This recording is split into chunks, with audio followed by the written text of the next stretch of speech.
Well, I'm sure excited to be here today, and I'm going to start this presentation as I start all presentations anywhere at any time, and that's with questions. Here's my first question. How many of you folks have ever either heard me before or else this is your first time? Could I see your hand, please? All right. Second question, and this one really requires a little concentration now. Here's the question. How many of you honestly believe there's something you can do in the next 7 days that would make your personal life, your family life, and your business life worse? Can I see your hand, please? All right. Then by the same token, how many of you honestly believe there's something you can do in the next 7 days that would make your personal life, your family life, and your business life even better? Can I see your hand? All right. Well, now, if you were serious as you answered those questions, you've just done something very significant. Understanding, of course, the choice is yours as to whether or not you make it better or worse.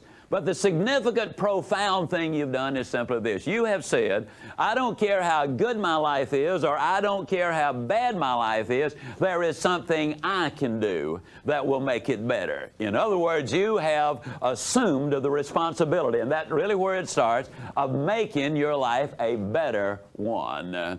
I'll tell you, I'm happy to be here today, and the reason I say that is I was coming in on the plane last night, which is generally the way I fly. And as we were pulling into Dallas, the captain of the aircraft came over the intercom, and in that deep, resonant voice said, "We are now making our final approach." Scared the wits out of me. I said to the flight attendant, I said, "Quick, man, go tell them to make it our next final approach. I got some things I just got to do." And man, I'm so glad that y'all feel good today. I use humor in my presentations for a lot of reasons. Number one, humor enables us to learn faster, learn more, and it enables us to remember longer. And then there's some new evidence just released that is scientifically validated that if you have a tendency to laugh and repress that laughter, that it reverses itself, comes back inside, and spreads your hips. As you know, obesity is widespread, so we don't want that to happen. All right, on December the 29th, 1984, my son and I were headed back from Phoenix, Arizona. We've been playing in a golf tournament out there. Weather was beautiful for the tournament. We headed home, and the weather turned absolutely horrible. It was hailing, and the traffic was backed up. We got to the airport, and it was so clogged up, we got soaking wet trying to unload our bags. As we made our way down to the gate agent, it seemed that about 4,000 people wanted to ride the same airplane that we did. By the time we got to that gate agent, he looked somewhat like the cruise director for the Titanic. I mean, somebody had licked all of the red off of his candy. Well, as you know, he might have just had some junk mail postage due, or some M&Ms had melted in his hand. I mean, things were tough. So I walked up to him with a lot of enthusiasm, as I always do, and I said, "Well, how you doing?" The guy looked at me and said, "Compared to who?" I said, "Compared to that person who does not have a job of any kind. Compared to those people who do not have nice clothes to wear and a beautiful building to work in. Compared to those people who have no freedom of speech or religion or travel." I said, "How you doing?" Now, you talking about a dramatic change in a human being, it was there. The guy grinned so wide he could have eaten a banana sideways. I'm telling you, he was better. All right. Now, let me ask you a question. How many of you believe that as a direct result of a conversation that lasted a maximum of 30 seconds, that day he was a better employee for that airline? Can I see your hand? All right. How many of you believe that if he's married with children, that when he got home, he was a better husband and a better father? Can I see your hands, please? All right. Then let me ask you a question. What did I teach him about being a better airline employee? What did I teach him about being a better husband and a better father? I think you'll agree that I taught him absolutely nothing. And yet the truth of the matter is he was very definitely better. because all of a sudden his attitude had changed. Now, why did his attitude change? And you got to understand why if we're really going to be able to accomplish things in life. If you only know how, that'll get you a job if you'll go ahead and do it. But if you're going to get ahead, you got to understand why. The reason his attitude changed was very simple. The input in his mind had changed. You see, you are what you are and where you are because of what's gone into your mind. You can change what you are, you can change where you are by changing what goes into your mind. Now, what that really says, if you don't like who you are and where you are, don't worry about it. You're not stuck either with who you are or where you are. You can grow or you can change. Now, why did that gate agent change very dramatically? He changed because he was motivated. Now, a lot of people misunderstand motivation. To motivate literally means to pull out or to draw out that which is on the inside. Inside of you, my friend, there really is greatness. What we are going to do here is start to draw out the greatness which is inside of you. In December of 1989, the redhead and I, now when I say the redhead, I'm talking about my wife. She's a decided redhead, meaning simply that one day she just decided that she was going to be a redhead. Now, when I talk about my wife, at her request, I always simply call her the redhead. When I'm talking to her, it's Sugar Baby, and her name is Jean.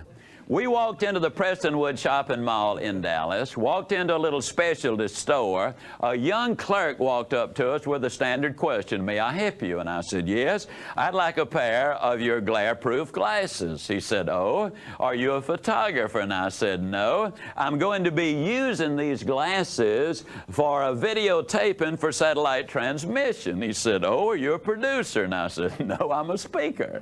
He said, "Well, what do you speak on?" I said, "Well, motivation, leadership, positive thinking, family seminars, sales training, this sort of thing." He said, "Oh, kind of like Zig Ziglar." Well, the redhead said, "This is Zig Ziglar." Well, the guy looked me over pretty carefully. I mean, he literally backed up a step or two, and he started shaking his head. He said, "Oh, no. Oh, no." He said, "That is not Zig Ziglar." He said, "I have seen a videotape of Zig Ziglar, and Zig Ziglar's always jumping up and down." He said, "Oh, no, that's not Zig Ziglar." Well, I kind of grinned. I said, "You see there, sweetheart, I told you we weren't going to be able to fool this guy. He's probably looking for some 40 or 50-year-old codger, and he sees us two youngsters walk in. He looks me over real good, and he knows I could never be Zig Ziglar." And the guy said, "That's right."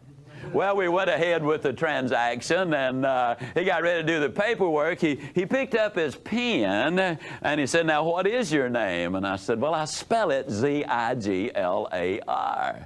The guy literally dropped his pen on the counter. He said, "You are Zig Ziglar." And I said, "Yeah, I have been a long time."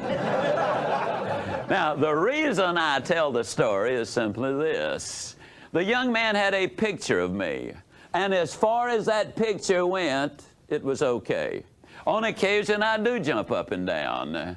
But the picture was so narrow and so shallow that it literally bore no resemblance to who I am and what I can do. In the last 20 years, I have literally invested an average of over 3 hours a day in reading and research, mostly about human nature and human development and growth and improvement, and how do you develop and use what is inside of you. If there's anything I've been totally convinced of, it is this. 98% of the people in our Western civilization have a picture of themselves which is so narrow and so shallow that it literally bears no resemblance to the real person who is there. So many people have been told so many times what they cannot do that they have no idea what they can do. They have no idea what they want in life because they have no idea what is available to them. The picture they have of themselves will not permit themselves to see some of the magnificent things that are available.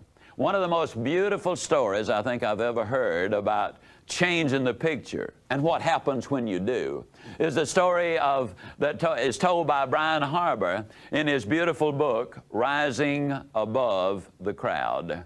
When little Ben Hooper was born, all of those years ago in the foothills of East Tennessee, little boys and girls who had no idea who their daddies were ostracized and treated horribly. By the time little Ben was 3 years old, he knew he was different. The other children refused to play with him almost completely. Parents were saying insane things like, "What's a boy like that doing playing with our children?" as if the child had anything to do with his own birth. By the time he was 6 years old and in the first grade, he was a very lonely child. They gave him a little desk, as they did all of the children, and he stayed in his desk at recess to study. The other kids wouldn't play with him. They went out to play. At lunch, he literally went off by himself with his little sack lunch, and he ate his lunch alone. Little Ben Hooper had an enormously tough childhood. Saturday was the toughest day of all. Every Saturday, his mom would take him down to the little store to buy the supplies. Invariably, there would be other adults in there. And those adults would say cruel things like, "Did you ever figure out who his daddy is?" It's a tough childhood. When little Ben was 12 years old, a new preacher came to that little church in the foothills of East Tennessee, and almost immediately little Ben started hearing some exciting things about him, about how loving he was and understanding he was, how when you're with him you always felt better. He gave you his undivided attention, making you feel like you were the only person around. And Ben decided one Sunday to go to church. Now, he had never been to church a day in his life. He got there late and he left early. He did not want to attract any attention, but he liked what he heard. He was back there the next Sunday, and the next, and the next, and the next. He always got there late. He always left early. He wanted to attract absolutely no attention. On about the 6th or 7th Sunday, the message was so moving and so powerful and so significant. It was so encouraging and so uplifting that this child of unknown heritage, for the first time in his life, literally saw a picture of hope. Now, hope is the most important ingredient we can inject in our lives. My good friend Dr. John Maxwell from San Diego, California says, if there's hope in the future, there is power in the present. Little Ben saw hope that day, full-blown for the first time. He was so enthralled with the message. He was so excited about what he was hearing. He became so wrapped up in it, he forgot all about the time. And suddenly the services were over.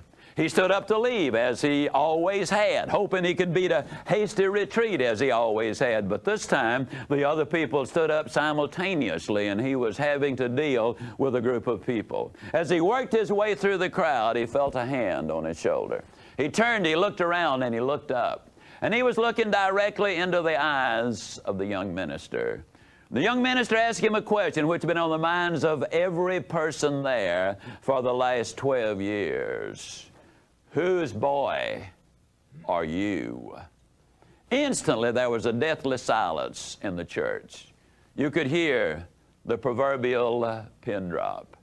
Then slowly a smile started to appear on the face of the young minister until it broke into a huge grin as he said, "Oh, I know whose boy you are. Why, the family resemblance, it's unmistakable. You are a child of God."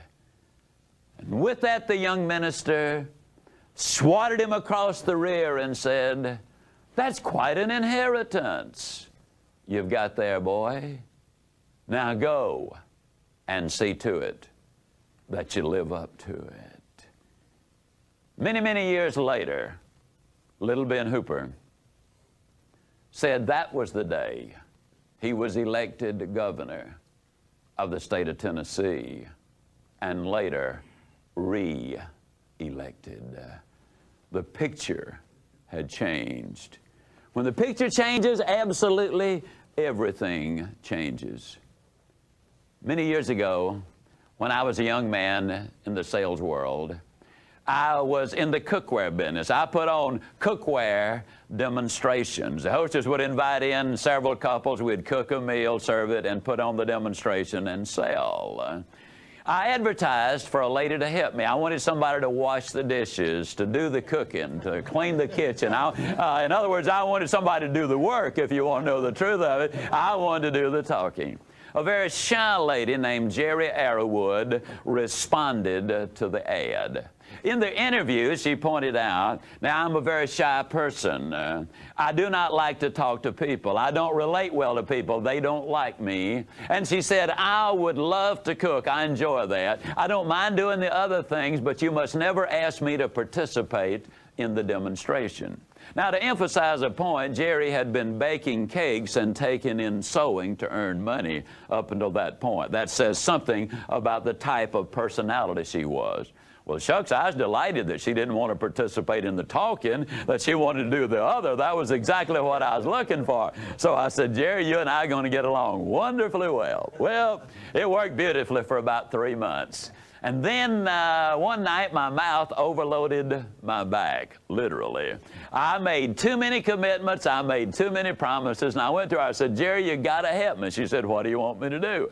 I said, Jerry, I want you to deliver the merchandise tomorrow to these people. Show them how to use it on their own stove. Many of you will have trouble relating to this, but sheer terror shone on her face.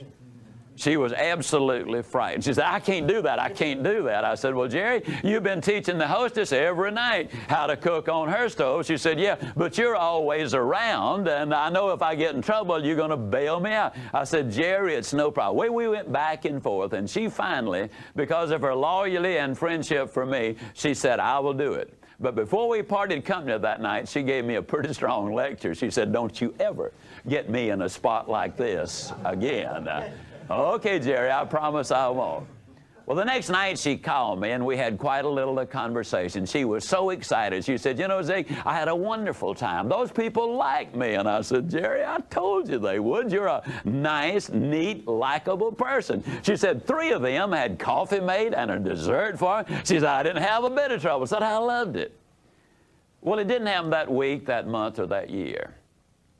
But less than 5 years later, Jerry Arrowwood was the vice president in charge of sales training of a multi-million-dollar cosmetic company. Today, she and her husband, Bob Valberding, are in San Rafael, California. They manufacture cosmetics for a number of cosmetic companies. I had no idea what I was unleashing on the world when I sent Jerry Arrowwood out to deliver that cookware. You see, that picture had completely changed, but it took an act of courage to get the whole ball rolling. One of my associates, Vicki Hitchke, says that everybody ought to consider this. Instead of having later to say, I'm sorry I didn't, it's really neat to be able to say, I'm glad I did. Jerry says, I'm glad I did. Her picture had changed.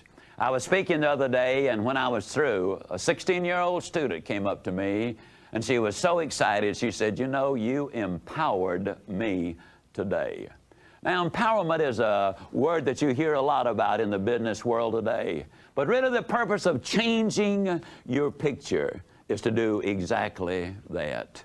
Let me tell you about a man who said, I wish I had. His name was Derek Sanderson. He was the first multi-superstar in hockey, the one who brought in one of those huge contracts. He had the charisma, and he literally made millions of dollars because of it, but he squandered his money. He got involved in drinking and drugs, and he used to tip automobiles. I mean, buy somebody a new car or a trip across the country or whatever.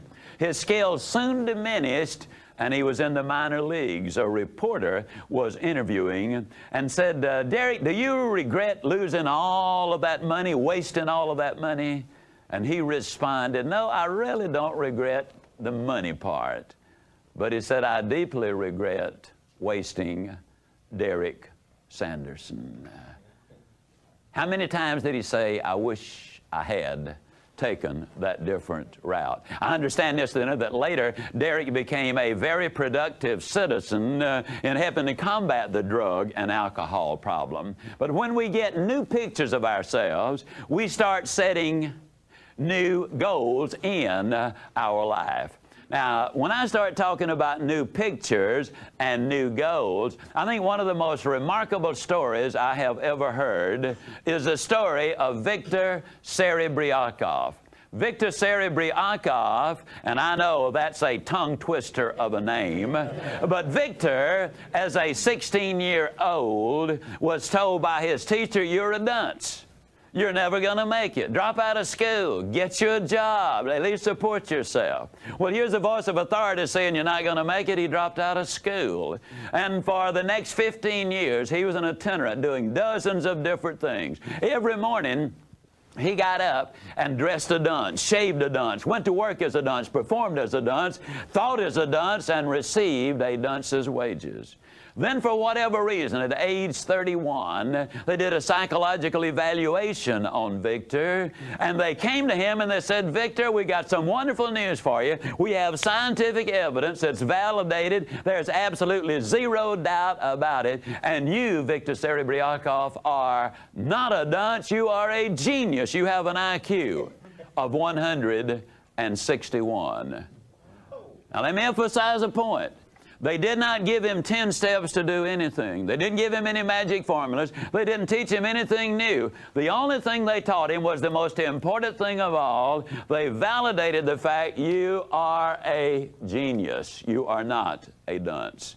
From that moment on, he got up and shaved a genius. He dressed as a genius. He went to work as a genius. He thought as a genius. He performed as a genius. And he backed up to the genius's pay window. Since then, he's written several books. He's an enormously successful businessman. One year, he was the international chairman of the Mensa Society, and you got to have an IQ of 140 just to get in that. You see, when the picture changed of himself from dunce to genius, his performance changed. When you change the picture, everything about your life will change. I completely relate to that because for 24 years of my adult life, by choice, I weighed well over 200 pounds. Now, the reason I say by choice is simple. You see, I have never accidentally eaten anything. It's always been by choice. And when I choose to eat too much today, I have chosen to weigh too much tomorrow. This might stun some of you as you view this presentation, but when my youngest daughter was a little girl, I taught her to call me Fat Boy. The reason I taught her to call me Fat Boy was that's the picture I had of myself. Now, let me emphasize a point. I was overweight because I ate too much. But the reason, the why I ate too much is very simple. You see, I had to eat too much. And the reason I had to eat too much is because I had a picture in my mind, and that picture simply said, Fat Boy. Now, when I changed the picture, I took the weight off and kept it off permanently. When you change the picture, everything changes. When you change the picture, you set up new goals. And you see, basically, I believe all of us want the same things. I believe any person who ever sees this presentation, I believe every individual in this live audience wants to be happy. You know, thus far in my lifetime, I've never yet met a living, breathing human being who said, "No, I want to be miserable." Everybody wants to be happy. Just one word about happiness. There's a dramatic difference between happiness and pleasure. One is much longer lasting, the other is of short duration. Basically, other people can give you pleasure. But I'm going to tell you, you will never be happy until you do something for somebody else. Everybody wants to be healthy. Everybody wants to be at least reasonably prosperous. And I know, there are a bunch of you who will watch this who want to be unreasonably prosperous. And that's okay. I've had money and I haven't had money, and it's better to have it. You know, it really is. Most people don't have it because they don't understand it. They talk about cold, hard cash. That's silly. It's neither cold nor hard. It's soft and warm. It feels good. And it's so beautifully colored. That will go, ladies, with any color scheme you might happen to have on. And it's so neatly packaged. You can put a bunch of it in a very small area. Every once in a while, somebody says, well, I don't really want a lot of money. And you know, I think anybody that say that would lie about other things, too. But now let me emphasize a point, and I think this is very important that we understand it. There are a lot of things money will buy, and when you need money, there are very few substitutes. But there are some important things that money won't buy. It'll buy you a house, but not a home. It'll buy you a bed, but not a good night's sleep.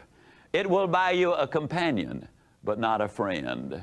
It will buy you pleasure, but not happiness.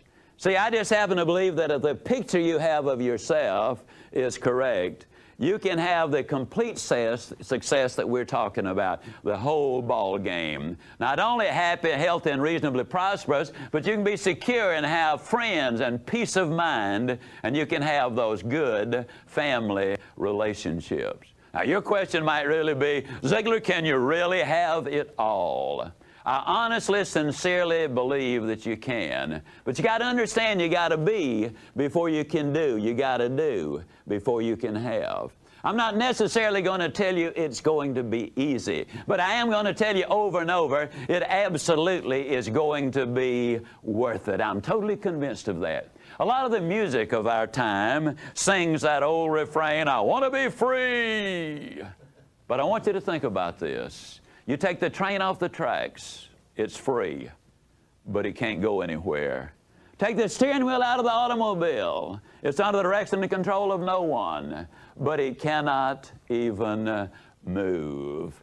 I want you to think about this, and this is so significant here with our whole presentation. The sailor only has freedom of the seas when he has become a slave to the compass. Until he is absolutely obedient to the compass, he's got to stay within sight of shore.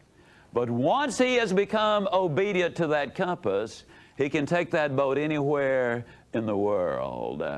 You see, discipline and commitment is what I'm really talking about. And if that picture of yours is like it should be, then you are willing to enjoy the benefits which come from doing the things that are absolutely necessary. But let me say it again. It's not necessarily going to be easy. I love the story told by my friend Joel Weldon from Phoenix, Arizona, about the Chinese bamboo tree. They plant the seed, they water it, and they fertilize it, but the first year nothing happens. The second year they water it and they fertilize it and nothing happens. The third year they water it and fertilize it and nothing happens. The fourth year they water it and they fertilize it and nothing happens. The fifth year they water it and they fertilize it, and sometimes in the fifth year, in a period of approximately 6 weeks, the Chinese bamboo tree grows roughly 90 feet. But did it grow 90 feet in 6 weeks? Or did it grow 90 feet in 5 years?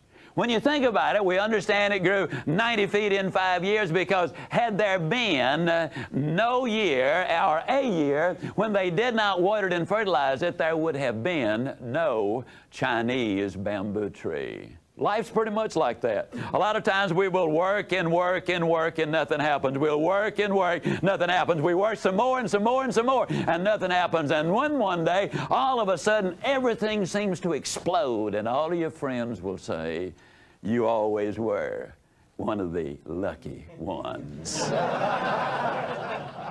But the reality is, the only way you're going to persist is that picture of you simply says, I am a winner. Here's what I've got to do in order to win. And like the Chinese bamboo tree story, you keep watering and fertilizing it. One of my most pleasurable experiences occurred in Atlanta, Georgia. I'd spoken over there, and when everyone else had made their departure, there was still one lady and her husband seated, and they stood up and came forth. The lady stuck her hand out and said, Mr. Ziglar, I'm Janet McBarron. This is my husband, Duke. I'm the one who wrote you the letter. And I said, yes, Janet, it's an absolute delight to see you. She said, I just wanted to elaborate on what I said. Like you, I too weighed well over 200 pounds. And as you can clearly see, I'm no longer overweight, and she was not. She said, unlike you, I smoked 2 to 3 packs of cigarettes a day, and I no longer smoke. Unlike you, I used to drink. I no longer drink. She said, I was a nurse and had been a nurse for over 8 years, and I loved being a nurse. But Mr. Ziglar, my self-image, the picture I had of myself was absolutely at the very bottom. And then I started listening over and over. I believe you're absolutely right when you say that repetition is the mother of learning. That means it's the father of action. That makes it the architect of accomplishment. My husband, Duke, built a little shelf in every room in our home right underneath the light switch. When I would walk in and flip the switch to turn on the light, the cassette player automatically came on. And over, I listened to those image-building, picture-changing, goal-setting, attitude concepts that you have, and the input kept coming in. And I want to tell you what I appreciated most about what you said. I loved it when you quoted Dr. Joyce Brothers. You know, Dr. Brothers says, you cannot consistently perform in a manner which is inconsistent with the way you see yourself. She said, I loved it when you were so honest and said, life is tough. But when you're tough on yourself, life will be infinitely easier on you. I heard you quote over and over that when you discipline yourself to do the things you need to do, when you need to do them, the day is going to come when you can do the things you want to do, when you want to do them. You said it's going to be tough, Mr. Ziglar, and it was, and I'm so glad you emphasized that. But you also promised the rewards would be enormous, and they are. Let me reintroduce myself, Mr. Ziglar. I'm Janet McBaron, MD. I'm one of 6 women in America who has their specialty in bariatrics, weight management, weight control. She said, I worked my way through medical school as a full-time nurse. That's like climbing Mount Everest backwards, folks. It really is. I can look at you right now and tell you that of all of the 7 things people want in life, I can look at you and say that Janet McBaron is a very happy lady. I can say she's a very healthy lady. I can, because of the relationship she and her husband have established with my wife and me, I can tell you that she is a prosperous lady, a secure lady. I can tell you she has lots of friends. I can tell you she has tremendous peace of mind. And I can tell you she has marvelous family relationships. Janet McBaron is a published author. She has 3 clinics. She travels all over the country lecturing. The thing, however, that she gets the biggest charge out of, the greatest personal enjoyment, is the fact that she still regularly takes time one-on-one to teach the functionally illiterate how to read. You cannot imagine the joy that comes when you take a 50 or 60-year-old adult and open to them the understanding of the written word, and to watch the excitement as they read things for the first time in their lives, and they no longer have to be always asking other people about everything. Yes, she's one of those people who is one in every phase of life. How do you change the picture? Well, one we just discussed. The positive input in your mind over and over and over. You see, you are what you are and where you are because of what's gone into your mind. You can change what you are. You can change where you are by changing what goes into your mind. How do you change a picture? You listen to others. Let's listen to what Emerson had to say. He said, what lies behind you and what lies before you pales in significance when compared to what lies within you. He also said, ability without honor has no value.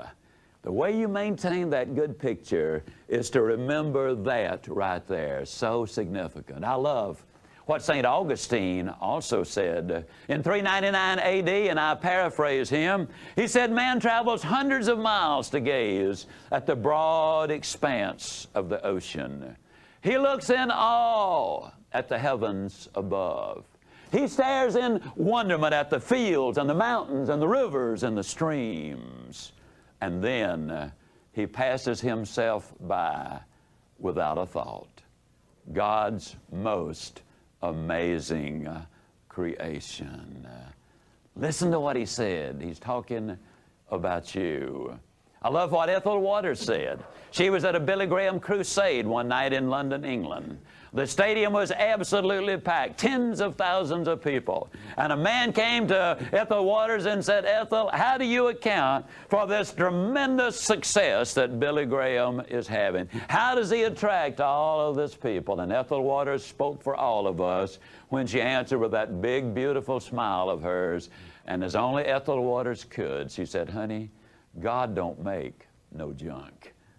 I'm here to tell you that is so true. How do you change the picture? How do you maintain the right attitude? How do you reap a lot of the benefits? I'm absolutely convinced that the gratitude attitude is one of the most important facets that you could possibly add to your repertoire. A couple of years ago, I spoke out in Colorado Springs to the Department of Defense. There were several other speakers there. The Secretary of Defense, Dick Cheney, was there. But a young man named John Foppe is the one who caught my attention. Today, John is 21 years old. He's a college graduate. He travels all over the country addressing audiences of all kinds and sizes. The thing that's so impressive about John is his maturity and the fact that he's accepted responsibility now for his own future. John Foppe is one of the most loving, caring, giving, talented young men I think I've ever seen. He's probably done as much with his life as any young man I've ever seen of his age. The interesting thing about John Foppe is he was born without arms. John Foppe travels alone. How he does all of the things that he does is absolutely amazing. But you can sit down and enjoy a meal with John and watch him as he holds the coffee or the tea, as he takes the sugar in the things and gently digs it out and serves himself. To watch him get into a car is absolutely fascinating. To watch him slip out of those shoes and do all of the things that he does is absolutely remarkable. I asked John, I said, John, we talk about the attitude of gratitude. What really brought it about? And he said, well, Zig, when I was about 10 years old, my brother gave me a newspaper clipping about a little girl who not only did not have any arms, but she didn't have any legs either. You see, folks, it's absolutely true. You make a living by what you get. You make a life by what you give. The picture that you have of yourself, what a dramatic difference it will make. When you buy into the concept that you can have everything in life you want, if you will just help enough other people get what they want. What a difference that will make. Now I want to emphasize a point. The point I want to make is that is a philosophy, that is not a tactic or method. If you think you can do something for somebody and then they're going to do something back for you, that's manipulation, that's ugly, that absolutely will not work.